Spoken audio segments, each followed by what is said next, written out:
africain dans la mobilisation des moyens de lutte contre les effets du changement climatique, c'est l'objectif de cet atelier sous-régional.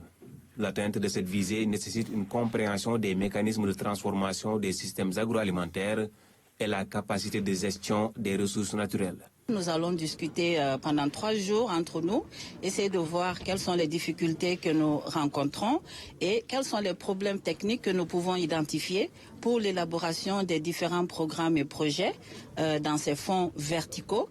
Et à l'issue de l'atelier, nous pensons que véritablement nous pourrons davantage soutenir les différents gouvernements ici en Afrique de l'Ouest afin qu'ils puissent nous soumettre les priorités qu'ils ont déjà identifiées. L'Afrique est victime du changement climatique et n'engrange que 9% des fonds. Devant la faiblesse de la capacité de mobilisation, cette session revêt une importance particulière pour les 15 pays participants. Avec ces fortes et grandes variabilités du climat que nous connaissons, qui impactent réellement sur la production agricole, sur la production également halieutique et également sur l'avancée du désert. Donc, toute une dynamique à créer autour, en tout cas, de cette résilience qu'il faut construire avec les communautés. Devant la nécessité d'investissement de 2000 milliards de dollars d'ici 2035 pour l'atteinte des objectifs mondiaux de réduction des émissions de gaz à effet de serre, cette session permettra de renforcer l'expertise technique régionale pour appuyer les projets et programmes verts. Et au même moment, l'Observatoire des Sénégalais de la diaspora et l'ambassade de Belfkaba.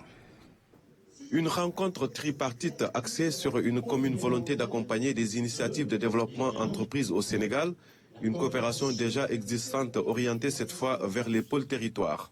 Le flux financier de presque 2000 milliards par année. Mais jusqu'à présent, on n'a pas encore parvenu à capter ce fonds pour qu'on puisse l'investir d'une manière plus productive.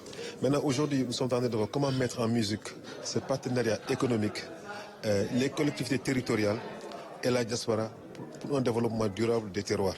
Un panel de haut niveau initié par la coopération luxembourgeoise et l'ambassade de Belgique au Sénégal cherche à mettre en relation des investisseurs belges et des porteurs de projets sénégalais à travers les pôles territoires. Nous avons 45 entreprises belges, 65 délégués de ces entreprises qui sont venus au Sénégal rencontrer 414 représentants d'entreprises sénégalaises. La rencontre a réuni des profils différents.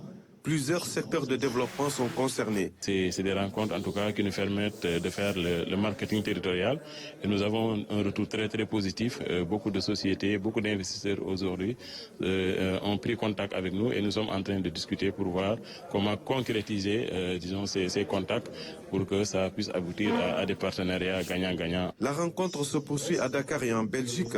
Elle est ponctuée de B2B et des conférences multipartites.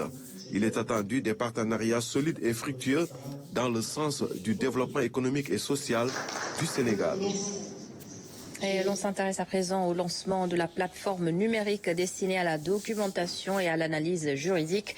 L'événement a réuni juristes, économistes, étudiants en droit, fiscalistes et membres d'institutions publiques.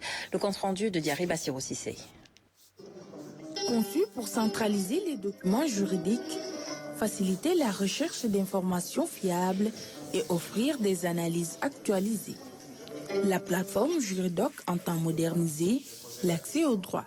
Notre mission est simple, c'est rendre le droit plus accessible, plus compréhensible et plus opérationnel pour tous. Fondé en 2019 en Tunisie et implanté au Sénégal depuis moins d'1 an, Juridoc s'impose comme une référence dans la digitalisation des services juridiques en Afrique. On a numérisé tous les journaux officiels de 1960 jusqu'à nos jours. On est à 93% donc là de numérisation, et ce qui nous permet d'avoir aujourd'hui plus de 30 000 textes qui sont numérisés, digitalisés et à jour. L'intégration de l'intelligence artificielle à la plateforme facilite l'accès aux ressources juridiques pour un large public. Un étudiant, un citoyen peut, grâce à l'intelligence artificielle que nous avons mis en place, poser une question, avoir une réponse et surtout avoir les références de texte qui appuient cette réponse-là. Juridoc constitue un avenir prometteur pour les professionnels.